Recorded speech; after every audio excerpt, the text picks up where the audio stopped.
Did he send it to you?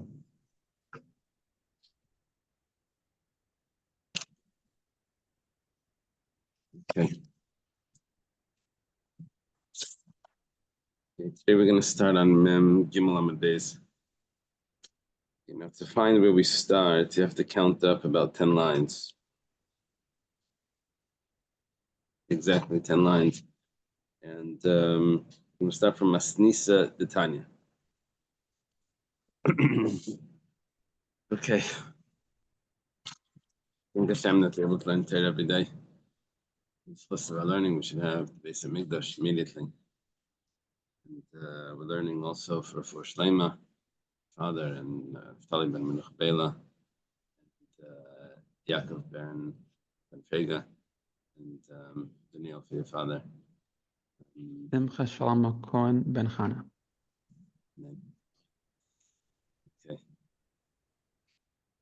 Okay, so it goes like this. We had a statement from Rava that said that any pasuk that's not explained by Rabbi Yitzchak bar Rav Dumi and any brisa that's not explained by Zeiri is not explained. We really need them to help us out with this, either the pasuk or with the brisa. So yesterday we explained the pasuk. Now we go to the brisa. Asnisa, what's brisa you're talking about that we need Zeiri to come in and help us with? This says the Tanya was starting a brisa. Again, it's the same topic that we're discussing, and it's about tumah with a sacrifice. Someone eating a sacrifice that's tummy, or that he's tummy when he's eating the sacrifice. Okay, so it says like this. Brisa says, it's very cryptic, the Brisa. We're going to need Zeiri to come in and give us a pshat. It says, if it says the kalais, the lenient ones, so why does it say the strict ones? If it says the strict ones, why does it say the lenient ones? Because if it would only say the lenient ones and not the strict ones, I'm not explaining anything. The Bryce is going to struggle. The Gemara is going to struggle through what are we talking about over here? So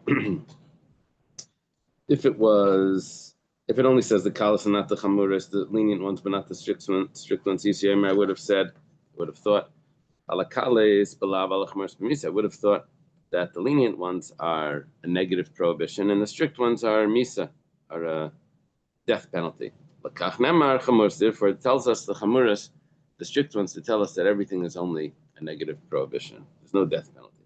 If it would say the strict ones and wouldn't tell us the lenient ones, it would say that on the strict ones you're chayav and on the lenient ones you're exempt. Kalis. That's why it says the lenient ones. The Gemara says, okay, which means that I would have thought that you're going to be exempt. Tells me that you're going to be chayiv. My kalas, my chumars. What in the world are we talking about? What was this whole thing? Lenient ones, strict ones, and we're talking about tumah and tara. So it says ilay makalas meiser chamuras truma. So, let me just tell you, the pasuk by Meiser says, we're talking about, there's two things here. There's Meiser and Truma.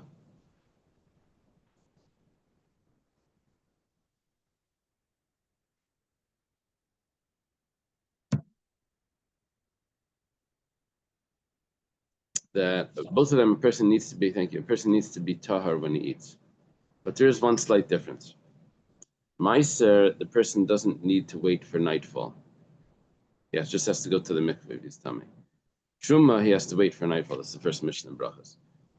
Kayan, that's tummy, has to wait till nightfall before he's allowed to eat the truma. Then there's another difference. Meiser is a negative prohibition. It says he should not eat from the kudshim unless he washes his flesh in water. We know that that's talking about Meiser. Okay, it's a negative prohibition. By Truma, it actually says umesu bay, that he'd be put to death, means from heaven. So I have what we think now is something strict and something lenient. The Meiser is the lenient one. Yeah, because it's only a negative prohibition. And the truma is the strict one because it's a death penalty. Then I have another two options over here. Another two options are like this. I have two types of impurity. I have impurity from a sheretz, and I have impurity from a corpse. Impurity from a sheretz would be tummy for until he goes to the mikveh. It doesn't matter how long, right? Just that one day. And a tumah from a corpse could be tummy for 7 days. So that's a much more serious impurity. So now when I have the lenient and I have the strict, the Gemara's got to figure out what are we talking about lenient and strict. So it starts off like this.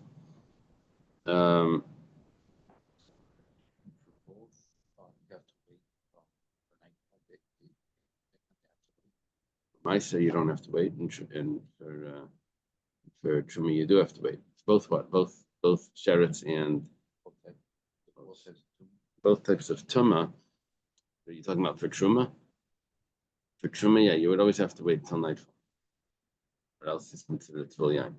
For Maisa, you don't have to, but there's a difference because one is 7 days until nightfall, one is 1 day until nightfall. Right? By the sheretz, he just goes to the mikveh, and then for truma, he would have to wait. And for tumas meis, it's 7 days, and he goes to the. He does the sprinkling. I think he also goes to the mikveh, sprinkling of the paraduma, and then nightfall. Okay, so the Gemara starts off like this. My kalas, my chamurs. What do you mean lenient? What do you mean strict? Ilema kales meiser chamurs truma. Let's say that the lenient one was meiser and the strict one was truma. So we have to re-examine the brisa. The brisa said that if it would only say the lenient one, and it didn't say the strict one, so then I would have thought that the strict one is going to have misa. So we have to say the strict one to tell me that there's a lav. 1 second. Yisi aimer b'misa. The strict one is truma, and you're saying I would have said that there's going to be a death penalty. Hashtanami b'misa. There is a death penalty. See, the rule is actually in place that misa is a negative, that meiser is a negative prohibition, and truma is misa. It's death penalty from heaven. Brisa said it would only say the lenient one. It wouldn't say the strict one. I would have thought the strict one's going to be b'misa. It has to say the strict one that it's not. So how could the strict one be truma when the strict one is b'misa? If you're telling me that the reason why it says it is not to. Hashtanami b'misa. Basu, I'll give you another problem. If you wouldn't have said it, if you wouldn't have said truma, I would have thought that truma is going to have misa. How would I have thought truma was going to have misa? Because I would have learned it from meiser. 1 second. You can never learn anything more than what your starting point, right? It's like the water tower. You can't go any higher than where you take it up, right? So you can't learn when it comes to a kal v'chomer. You can't learn just because a weak person can lift 10 pounds. You can't learn that for sure a strong person can lift 20 pounds. And that's more than what you were started. You can only learn that a strong person can lift 10 pounds, which is what the weak person, for sure he can lift 10 pounds. So here, how are you saying that if it would have said meiser, which is a negative prohibition, then we would have thought that truma is going to be misa. How do you get to misa from? You can't go any further than where you started from.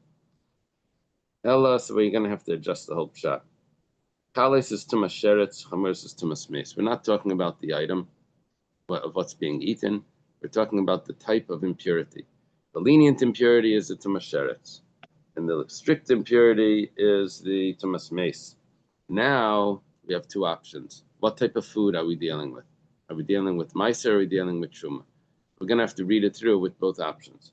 Ubamai, and what type of food are we dealing with? Ibit truma. Let's say we're talking about truma. So then we have to explain it like this.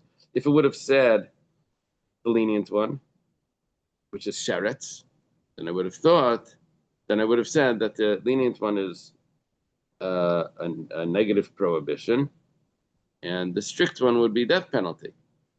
Kamash malan, that it's only a negative prohibition. 1 second. Idi v'idi ubamisa. Both of them are death penalty. Right? If we're dealing with truma, doesn't matter if he's tummy sheretz or tummy meis, tummy from the creeping creature or tummy from a corpse. Both of those he's not allowed to eat. He's not allowed to eat the truma. Besu, and also lekach nemer chamuris to bala. That's why it says chamuris to tell me that it's a negative prohibition. That's why it says the strict one. What's the strict one? Tami meis to tell me that it's only a negative prohibition. Habamiso, it's not a negative prohibition. It's a death penalty. So parentheses here. Rashi, I think, says to skip. Rashi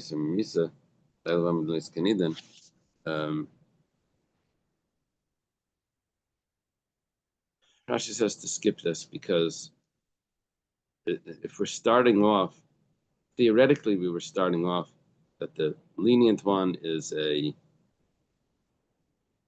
negative prohibition. The strict one is a death penalty. So we asked, how do you get? If it wouldn't have said the strict one, I would have thought that it's going to be a death penalty. So how do you get more than where you started from, right? You can only go as high as where you started. The problem is that all of that is incorrect, because what we're saying now is that the sheretz is b'misa because we're dealing with truma. And so why are you asking? So how could I have thought that it's going to be b'misa? It is b'misa because the sheretz is b'misa. So the whole question doesn't start. Okay, so that's why it's in parentheses.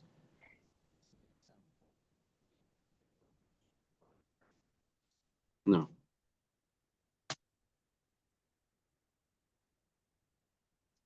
That's going to be coming up later. Maybe what we're talking about here is we said that what's the lenient one? Lenient one is the sheretz. What's the strict one? The strict one is Thomas Mace. And what do we talk? What type of food are we dealing with? Maybe we're dealing with meiser. We started off saying that maybe we're dealing with truma. It totally didn't work. I said maybe we're dealing with meiser. It goes like this.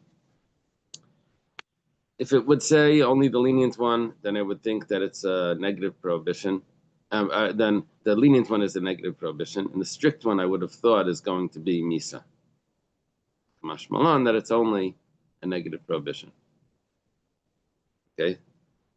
So imlei nemer chamuris, yisaymer ala chamuris b'misa. I would have thought that it's going to be misa. So this works out perfectly. There's just one problem. In others, I would have thought if it would only say the Tumas Sheretz, that someone that becomes tummy from a Sheretz is not allowed to eat the Meiser, and if he does, it's a negative prohibition.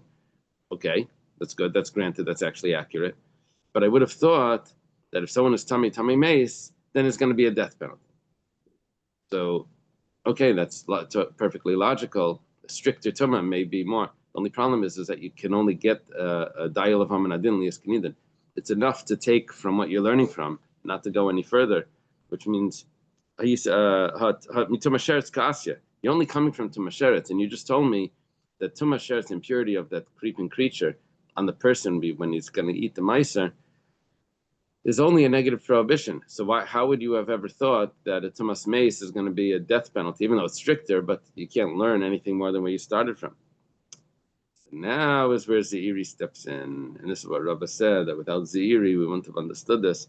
Amar Zeiri, so he says like this: Kales, you're right, is Tumasheretz. You're right, Tumasheretz. Amures is Tumemes. You got it correct. Vachi Kamar, but it means as follows: Ilu nemar Tumasheretz, the nemar b'maiser v'truma, v'lei nemar Tumemes. Let's say it only said Tumasheretz regarding both items, maiser and truma. Only Tumasheretz.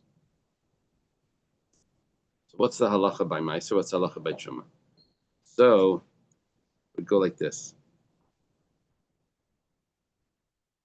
A Yisi Yomer, I would have said, Kales al Kales, the lenient one on the lenient one. That means the Tumas Sheretz on the Meiser. What's the halacha? It's Belav. Balachamures, and on Truma, it's Bemisa. So you see, the lighter Tuma makes a distinction between the lighter one and the stricter one. So I could have thought, the Kales al Chamuris Bemisa, since the lighter one on the stricter one is a death penalty, that means Tumas Sheretz on Truma, lighter on the stricter, is a death penalty, Chamuris Nami al Kales Bemisa. And I could have thought that the stricter one on the lighter one should be Misa. You didn't say anything about Tumas Mace. Could have thought that maybe Tumas Mace person that becomes impure from a corpse that then eats meiser, I could have thought that that's also b'misa. Just like the lenient one, the sheretz on the truma is b'misa, I could have thought that the tumas meis on the meiser is misa.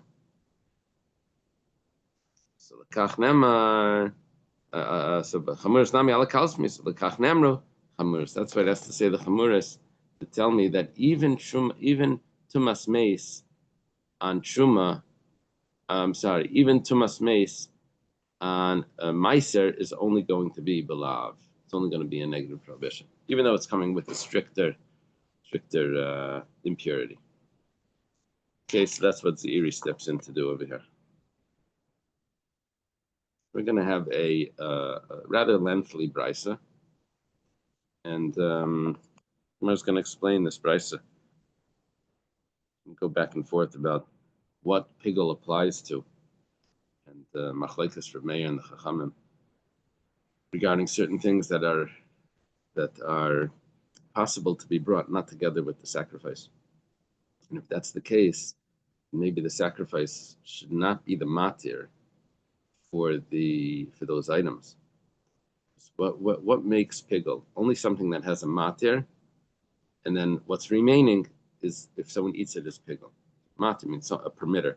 Something has to be offered up on the altar, and then what's remaining is pigul. Okay, let's take a look at this. Taner Rabbanan. We start off regarding pigul. The pasuk by pigul was speaking about a shlamim. You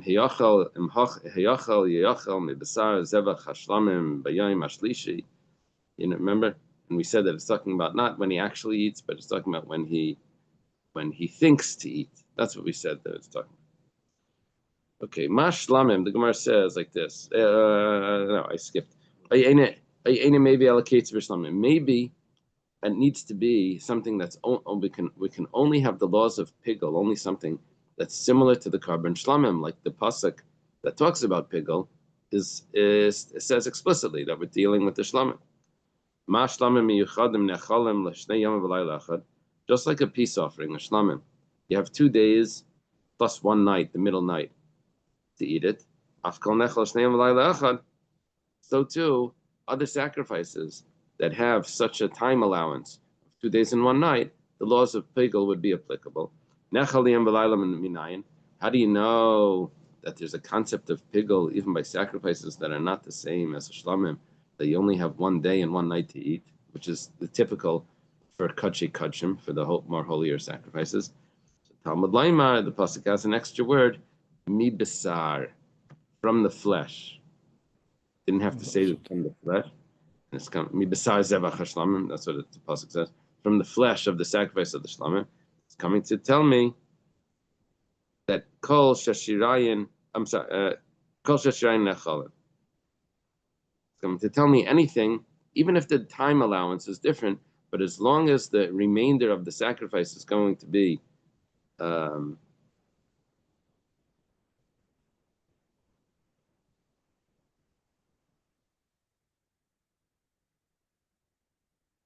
not sure if I'm mixing the two together, if I'm supposed to put a period there.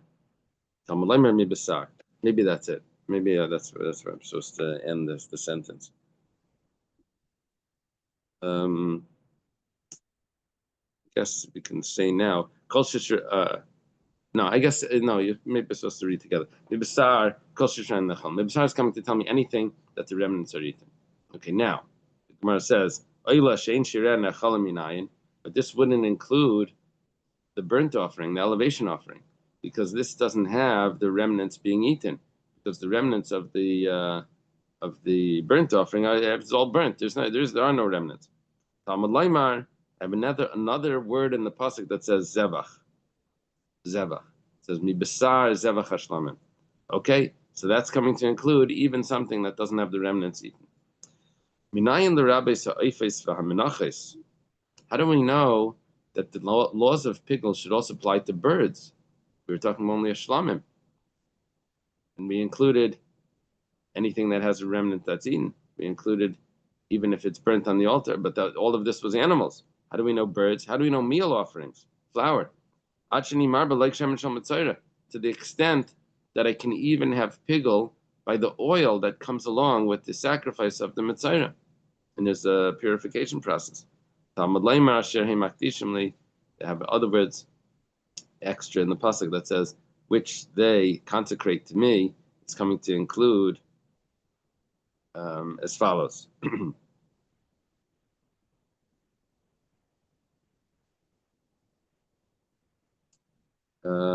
Asher Makdishim Li is actually a pasuk, not by the pickle. This pasuk is by anything that's impure. It says you should separate from any of the holies that they consecrate to me. Someone that's impure should separate from any of the holies that they consecrate. Now, va'asi naisar chilal mituma. Now it says by this impurity, it says the word chilal, and then it also says by naisar, it says kiyas kedesh. Naisar means what's left over, the remnants of a sacrifice that's left over, more than the allotted time. Not piggle. Piggle is the thoughts of it being left over. Naisar is when it's actually left over. So then it says chilal by both of these. So I do a comparison from chilul to now I've extended it from impurity now over to naisar. Vasi pigol avain ein minaisar. Avain minaisar. Now I have, it says the word avain from by naisar, and it says avain by pigol. We had a Gemara before that elaborated on this Gzer Shava. So now I have all of those things that was included in the impurity, in the laws of the impurity, are now extended over to naisar, which are extended over to pigol. Okay, so that's how I got the birds and the mincha and even the like shaman. The Gemara says, well, so then why did you have to go through this? Why did the pasuk tell me shlamim when ultimately it actually is including everything? Why did we have that exclusion? The shlamim was very specific. Why did you say something specific if you didn't mean to be so specific? So Malach is coming to tell you, Ma shlamim yichadim sheish lamatirin bein la'adam bein lamizbeach, just like the carbon shlamim, it has a matir that allows it to be eaten. Once you bring the matir, the blood on the altar, then you're now allowed to, the people are now allowed to eat from the flesh. And lemizbeach, you're also now allowed to offer up, once the blood is sprinkled, also now to offer up the parts of the animal that are burnt on the altar. So the shlamim, the restriction in the word shlamim that we have in the pasuk by pigol is coming to tell me that it needs to have a matir.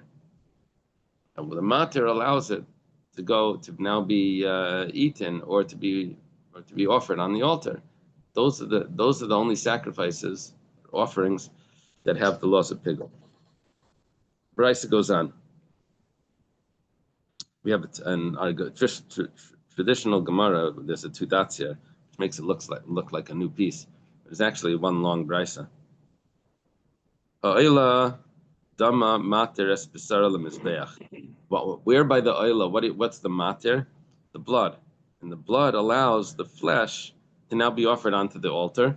There is one part of this animal in the elevation offering, the burnt offering, that does not go on the altar. That is the hide. The hide goes to the kainim. It can go into the belt business. They get all the hides from the sacrifices. And oila sa'if. Where's the matir by the oila sa'if? Dama matir spesar lemizbeach. The oila sa'if isn't eaten, but the blood that's applied to the altar, on the upper part of the altar, that allows the flesh to now be burnt on the altar. Once you apply that, then you can put the flesh on the altar. Chata sa'if, which is actually eaten, dama, the blood, mater spesar lekainim, allows the flesh to be eaten to the kainim. Param anisrafim, asir anisrafim. These animals where the blood is put inside the sanctuary and the flesh is burnt outside, Shevach HaDeshen, by that place outside the temple, dama mater simureim likarv, you still have the organs which are put on the altar. Okay. Okay. The Bryce is still continuing, even though we have two dots over here.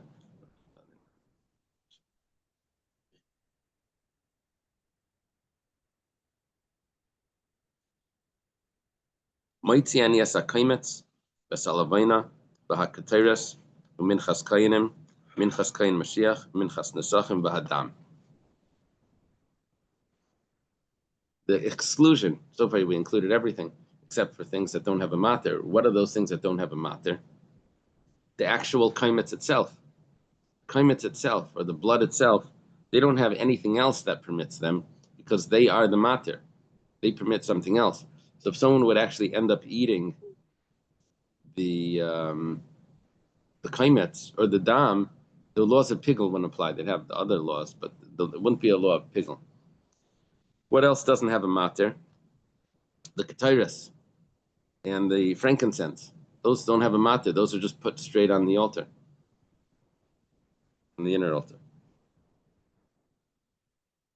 The ketairas. The levina from a carbon mincha is put on the outer altar. Yeah. Right? When Is this matzah based on a pasuk? Maitzani. The concept of a matzah is it based on a pasuk? Where does this come from? We're learning it from that it needs to have a matter from Shlamim. We were looking for something that's criteria of a Shlamim that wasn't included. We're looking for a criteria of a Shlamim that would be a limitation, because we had a bunch of criteria of a Shlamim, eaten by 2 days, eaten by the people, not this, not just on the altar. And we said that those limitations are actually included as well because of other words. So what other aspect of a shlamim do we have that's unique that possibly would exclude something? Why did the pasuk say shlamim? So we came up with, well, a shlamim has a mater. I heard the term used by Aleinu. Say some shuls where they do mincha and ma'ariv right away, there's a possibility where you don't have to say Aleinu in between. Right. You could just do mincha and then you go right to ma'ariv and then you say Aleinu afterwards. Like we don't do Aleinu after Shachris, we go straight to Musaf and we do Aleinu afterwards. They use the term Aleinu as the mater. It allows you to now to end the service and to go out and eat at the Kiddush. So it's a term. It's like the term over here, like the mater. It's like a borrowed term from the carbon. There's the mater. You apply it, and then afterwards everything could be. We daven instead of korbanos. So if you're having in mind the kiddush during davening, then maybe it's pigel. You have in mind that you're going to eat it after a lot of time. There's a specific time for the kiddush.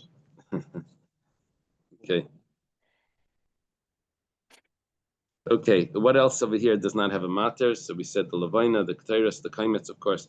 Minchas kayanim, the mincha of a kayan does not get eaten. It gets burnt.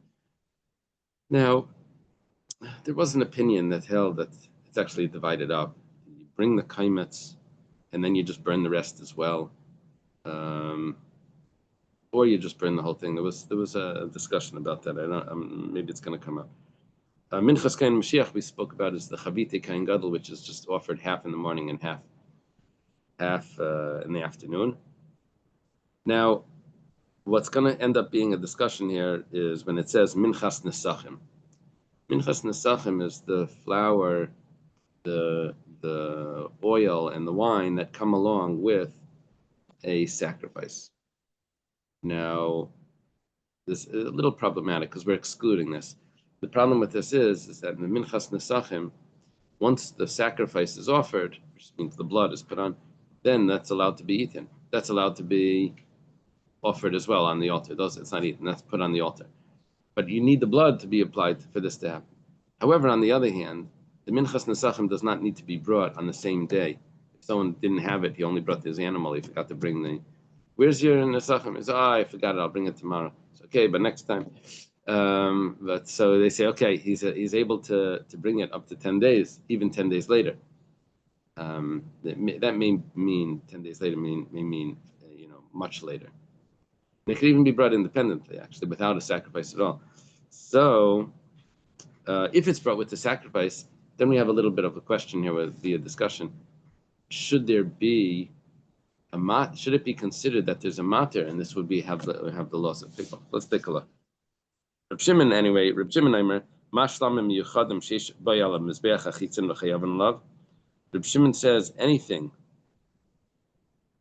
which goes on the outer altar. Reb Shimon is excluding things that go on the inner altar. The shlamim, what we said before, that what is the shlamim, the word shlamim regarding pickle, what is it excluding? That it's excluding anything that doesn't have a matter. Shimon comes along and says, well, it's actually excluding something else. It's excluding anything that's not on the outer altar. You only chayav for pickle if it's being applied on the outer altar. Mishum pickle. Yatsu, this is coming to exclude haram manisrafim, asir manisrafim. The bull that's burnt or the goat that's burnt. It doesn't go on the outer altar. It goes on the Shefach HaDeshen. Ein chayv l'shem pickle. Or the blood. Actually, what it means is the blood is not applied to the outer altar. The blood is applied to the inner pareiches in the sanctuary, and also to the Mizbeach HaKetayras. Okay.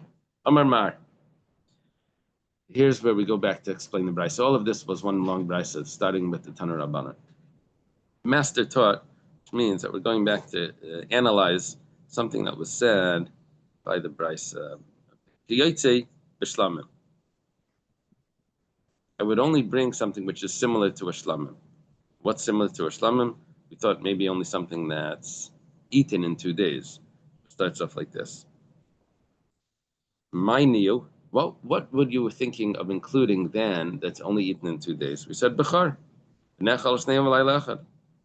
Bechar, an animal that's a firstborn animal, that also has 2 days. B'mayasi. And how would you have included a bechar that just like the shlamim is 2 days and 1 night, so to the bechar is 2 days and 1 night?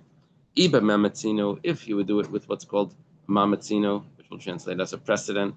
There's nothing actually that's telling us this. It's just, well, we see over there to eat in 2 days, so to here it's eaten 2 days. That's a good precedent, and therefore the loss of pickle will apply. But we could ask, if you just think that it's a precedent, so then the laws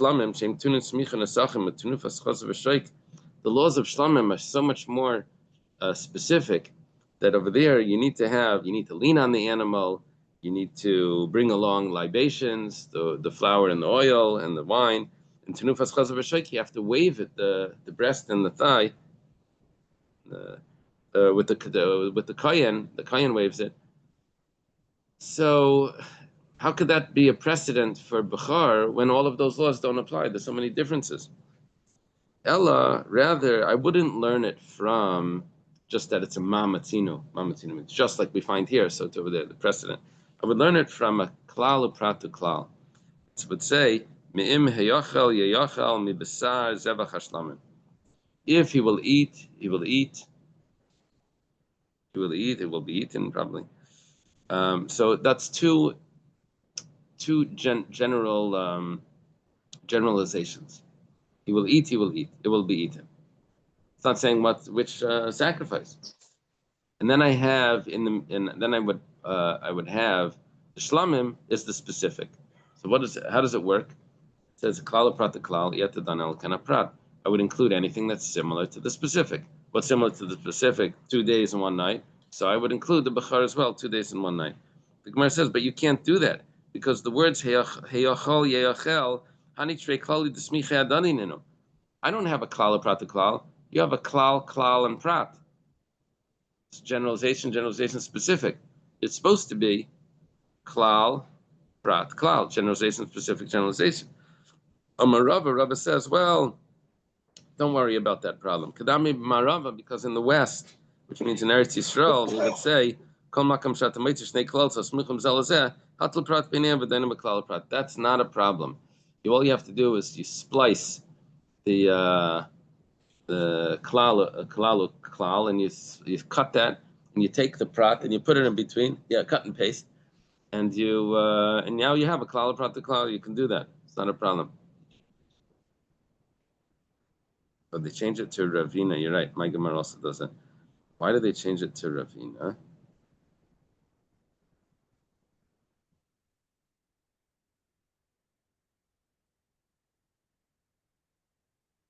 Oh, because it says they quote other places where the same state made in the name of Oh, okay, got it. Thank you. Thank you. Sometimes they change it because there was another person that was talking and the dates don't match up. They change it to Ravina, Dr. Stein tells me, because another Maseches, Rabbi Scroll says, first name Art, says in other places it has Ravina saying the statement, so they switch it to Ravina. Okay. Ad Shani Marba like Shem Shal Metzera, the Brisa taught that until I'll even include the oil which is in the Metzera's purification process. Hamani, who is saying this Brisa that's going to include the oil of the Metzera in the laws of Pigel? What would that mean? That if the sacrifice is being brought, there's a asham Metzera, and the person has lots of Pigel when he's sprinkling the blood by the carbon. That Pigel is going to extend all the way over to the oil. That's what we're thinking. I just have one quick Shinui Nusachas. Is that just a statement because there's a numbness, or was that the name of a sefer? The name of a comment. You know, like here I have a Hagai Sabach. Yeah. Not like an independent sefer. So that's who brought they're that quoting it's that. found in Kama. Yeah, but the Shin Nuschais was notes that were put on the side of the new Gemaras. Like I think the Isvahadi Gemara, so they put those notes on the side. My Gemara doesn't have a Shin Nuschais. It has a sheet of Mekabetzes that changes the Nusach often. I know what's his name. It's always quoting the sheet. Josh. Josh. Stop. Dr. Stein saying that Josh always goes to Shita Mekabetzes. Shita Mekabetzes was a Chavrusa teacher of the Arizal.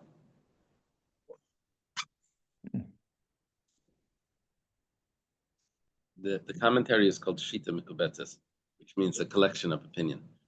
But and he had access to earlier comments. And in his other books, not in Kachim, he just puts it on the side. The other books quotes like in full comments from earlier manuscripts, which we have access to. Some of them only through him. And then he has also on certain Masechtas, he writes his own commentary. You know, sometimes he's just collecting, sometimes he's writing. His name was Rabbi Tzalel Ashkenazi. The Arizal also was called Ashkenazi, right? Yeah. Maybe they were related. Is he related to him? I'm not sure. I know that Arizal learned by his uncle in Egypt, right? Uh-huh. And I'm it not wasn't sure. Rabbi Tzalel Ashkenazi, his uncle? Oh, yeah, I don't know. They think, I'm not sure. They think there's one place where the Shita Mikvetz actually quotes the Arizal. It says something like Rabbi Yitzchak or something, and they think that's reference to that. It would have been very young. Square, the half apprentice, when it's square, is easy to find. If it's round, it could be a Gai Sabach, it could be something else. A half square is always Shita Mekabetzes. It's not me, it's just easy. Here. Very good. So we have Ravina here, now we have the Leg Shem and Shal Metzera. We say Hamani. Which opinion holds that the Leg Shem and Shal Metzera, the jug of oil, a log is like 6 eggs worth, I think, of oil. Is Chayv from Pickle. We say that it's Reb Meir. The Tanya was taught in the Brisa, like Shem Tzarech, and Lim Shem Pickle, Reb Meir. Okay, Reb Meir holds that. Other people argue. So we say this Brisa must be Reb Meir. Gemara says, well, okay, now you're making things complicated. Because if you want to say the Brisa is Reb Meir, then we'd like the entire Brisa to be consistent. in the Ema Seifa, if you look further in the Brisa, it says, "Moitzian yes minchas nesachim va'adam asum l'Rabbanan." When it says that you're going to exclude the nesachim, which are the additions that are brought with the sacrifice, the oil and the flour and the wine. So asam l'Rabbanan, that only fits according to the sages, not Reb Meir. The Tanya, as was learned in a Brisa, I think we had this before. Yeah, we said, Nischei behema chayam l'shem pigel, v'nei shadam hazevach matirin likarev. The flour and oil and wine that come with the sacrifice, you're chayav on it because of pigel. Why are you chayav because of pigel? Because the blood of the sacrifice allows it to be offered. The Reb Meir, that's what Reb Meir holds. And Amrulai, the sages said to him that no. Person has 10 days, up to 10 days to bring his those libations. If that's the case, so we're excluding the sachim. It can't be Reb Meir, it has to be the Rabbanan.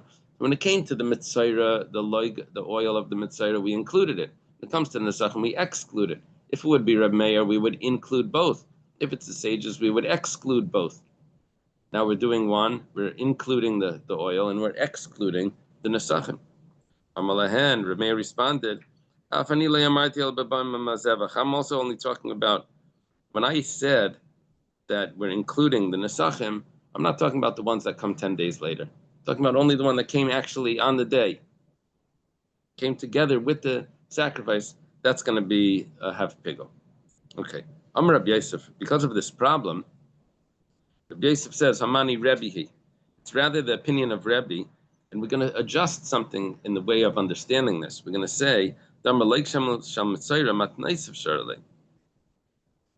we were saying before that how would the jug of oil become pigel? We're saying that the sacrifice was offered, the asham, the blood was put in the on the altar. Then everything else becomes permitted, including the log. So the matir was the blood, and now we have the log, which was, as we said 1 second, but the log, the sages didn't hold of that, which we'll see. The sages, we said, okay, it's Reb Meir.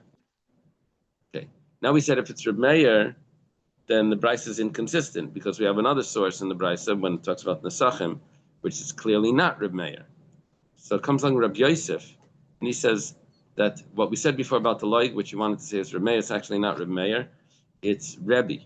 And Rebbe's opinion is that when you apply when you sprinkle the oil, which was done inside the sanctuary, then the rest of the oil is allowed to be eaten by the Kayanim. So it's not the sprinkling of the blood of the sacrifice. Now we're talking about the oil itself. Now where does he get this? That he's having thoughts while he's sprinkling the oil that he's going to eat the oil out of its allotted time. Sprinkling the oil, although it's part of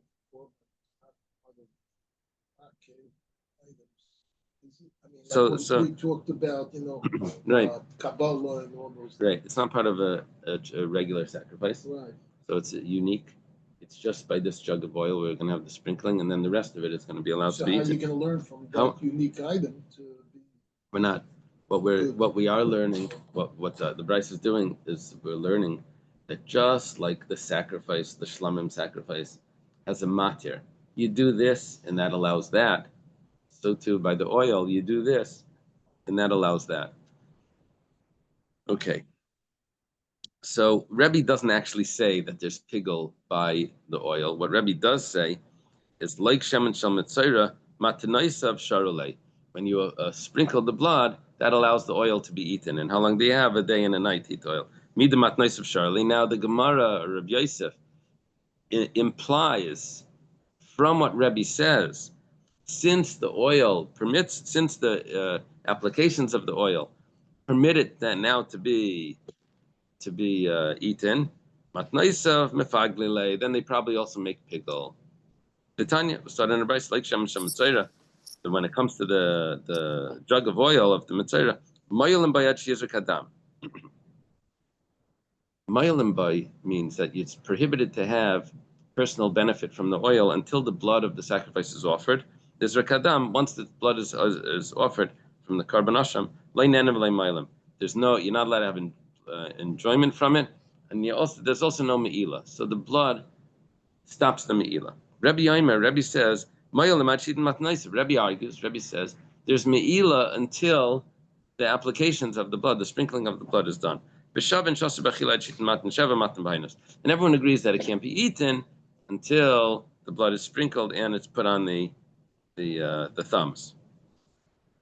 So now we're making this assumption that since Rebbe says that there's me'ila until it's applied, that means that this is the matir. If this is the matir, that means that this would create pigul. Yeah. Amr Kamei the Rabbi Yirmiyah, they said in front of Rabbi Yirmiyah, Rabbi Yirmiyah says, Gavar Rabbik Rabbi Yosef Lemiki Amilsa, a great person like Rabbi Yosef is going to say such a thing. Rabbi Yirmiyah is rejecting this. There's Hari Loik Habab B'fnei Atzmai, but the jug that could come on its own, which is not brought on the same day as the Yasham, which could happen, it could be brought later, then Matanaisav Sharalei, V'lei Mafaglei. Its applications of the oil permit the rest of the oil to be eaten, and there's no pigul there. The Tanya was taught in the Brisa, like Shem Shal Matzara, Chayav and Lemishim pigul, Ne Shadam Matira Lebahinus. Shadam Matira Lebahinus. Why would it be Chayav and pigul? So the opinion of Reb Meir, because of the applications of the blood. Divrei Meir. Amalai Reb Meir, the sages said to Reb Meir, Alayad maybe Hashem Asara Achshav Veloig Mikan Vad Asara Yamim. He could bring his sacrifice today, and the loik will bring 10 days later. So I'm also only talking about the one that comes with the asham. So he's asking that just because the applications of the oil permit the me'ila, and they permit it to be eaten, but that doesn't mean that it's going to be pigul, because you see you have a machlekes here about pigul, because it could be brought independently.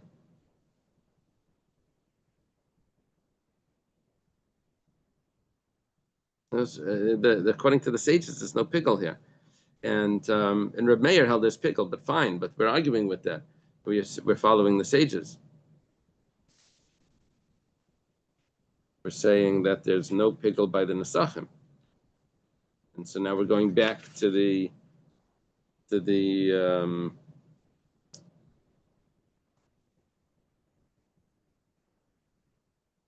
loik, which we thought was Reb Meir. We're saying that it's Rebbe, and we're saying that there's going to be pigul, but Rebbe never said that there's going to be pigul. He just said me'ila.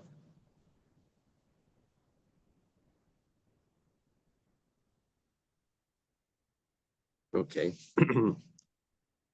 Amar Reb Yirmiyah, so the Ella Amar Reb Yirmiyah, rather Reb Yirmiyah says, La'ilam Reb Meir, actually it is Reb Meir, the whole brisa. B'samim mikan nesachim. Just erase the nesachim and then everything is all good. It's one answer, one way of resolving problems. Because if you erase that word, then it fits with Reb Meir and everything is good. Amar Abaya says, I have a better answer. It says, La'ilam leit tesami, you don't have to do any erasing, you don't need your eraser. B'tana legabam asham, it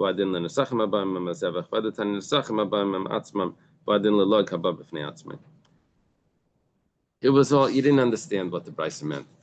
When the brisa says the loig that comes, the loig of the oil, we're talking about the loig that was brought together with the asham. And over there, Reb Meir held that there's going to be pigul on the loig if it's brought together with the asham, the oil. And when it says nesachim, we're not talking about nesachim that's brought together with the carbon. We're talking about nesachim that's brought 10 days later, where even Reb Meir agrees there's no pigul on that. Then you resolve the whole thing. Okay, we're going further in the brisa, explaining the brisa. It says chatas ha'oif dama mater es besara l'kayanim. The blood of the chatas ha'oif allows the flesh to be eaten. Minani mili, how do we know that? The Tani Levi, it says kol karbanam. When it says in the pasuk kol karbanam, all of their sacrifices, which are talking about what the kayanim get. L'rabis like shem shel mitzayra. It's coming to include the oil of the mitzayra. Salkadait chamina min ha'esh. Could have thought that maybe only things that have come from the fire.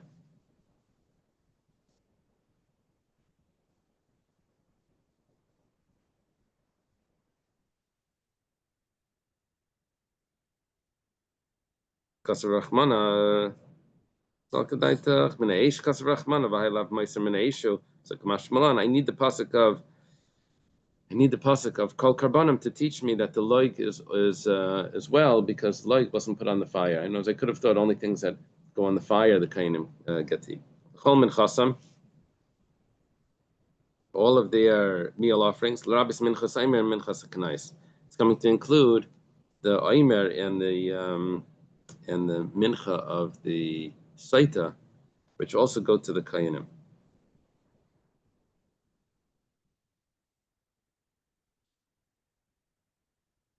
It says, that day you're going to eat something that would give an atonement. The Minchas Aimer doesn't give an atonement, it just allows the new grain to be used. Minchas Kanais, and the meal offering of the Saita is not to make an atonement to the Saita. It's just to clarify if she is guilty or not. So it's not an atonement. I could have thought that maybe the Kainim don't get it, Kamash Malan. And I could have thought that that there's no pigel. We're learning now the loss of pigel, right? When the Minani Mili, are we asking from where do we know that there's pigel, or are we asking where do we know that it goes to the Kainim? Pass me your email. Let me see how they're explaining the question.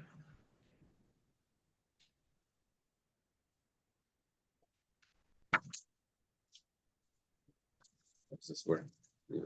Yeah, from where is it derived?